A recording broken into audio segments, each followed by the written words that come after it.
Imagine if a tech entrepreneur relocated an entire generation of children to a barren colony on Mars without their parents' consent. While our children are physically still on Earth, they are mentally and socially elsewhere. They are growing up in a disembodied virtual network rather than a real-world community. This graph shows a sharp increase in rates of anxiety, depression, and self-harm among young people. The trend begins at a specific moment, the early 2010s. Rates of mental illness for those born after 1995 rose more in 5 years than in the previous 3 decades. The generation that went through puberty with a smartphone experienced a sudden collapse in well-being. Many argue that Gen Z is reacting to a world that feels increasingly unstable and dangerous. They point to the legacy of the September 11th attacks and the subsequent wars in the Middle East. Others cite the lingering economic effects of the 2008 global financial crisis. In the United States, 2012 is often remembered for the tragedy at Sandy Hook Elementary School. This chart compares mental health trends across different age groups. While the numbers for youth spiked after 2010, adult depression and anxiety rates remained stable. If global events were the primary cause, the data would show an increase across every generation. The same spike occurred simultaneously in the UK, Canada, Australia, and across Scandinavia. This rules out localized issues like national politics or specific news events.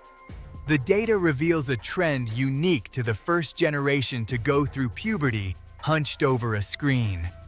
The primary variable that changed for them and only them was the arrival of the smartphone.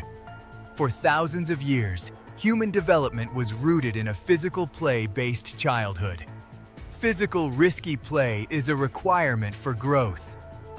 It is where children learn to navigate relationships, settle disputes, and build the resilience needed to manage their own emotions.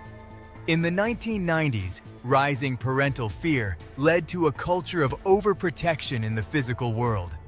Adults began strictly supervising children and stripping away their independent mobility. As we locked children down in reality, we gave them unrestricted access to a virtual world. By 2012, the play-based childhood had been replaced by a phone-based childhood.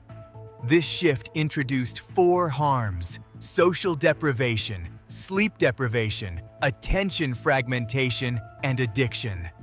Children moved from a world of discover mode, where they seek out new experiences, to a defend mode characterized by anxiety.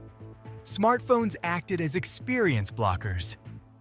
They prevented adolescents from gaining the social experiences they needed most, from risky play to real-world romantic attachments.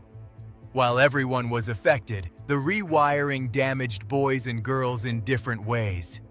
For girls, social media became a primary engine of harm. It trapped them in networks based on constant social comparison, public displays of followers, and the pursuit of visual perfection. Research indicates that social media use is a direct cause of mental illness in girls. The heaviest users are the most depressed, while those who spend more time in face-to-face activities remain the healthiest. Boys experienced a different decline. They withdrew from physical shoulder-to-shoulder adventures with friends in the real world. Many boys retreated into video games and online pornography. This contributes to a trend of failure to launch, a difficulty in making the transition from adolescence to adult responsibilities. A phone-based life changes how we all interact.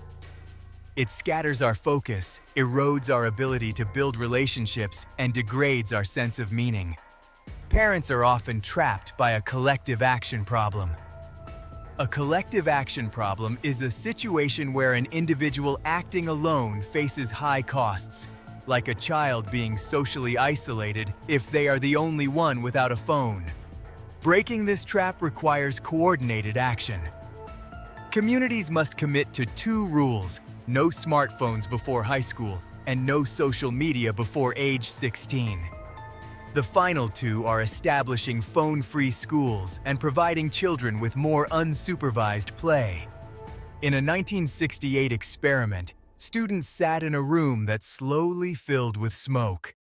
Because no one else reacted, the students sat passively and kept filling out their questionnaires.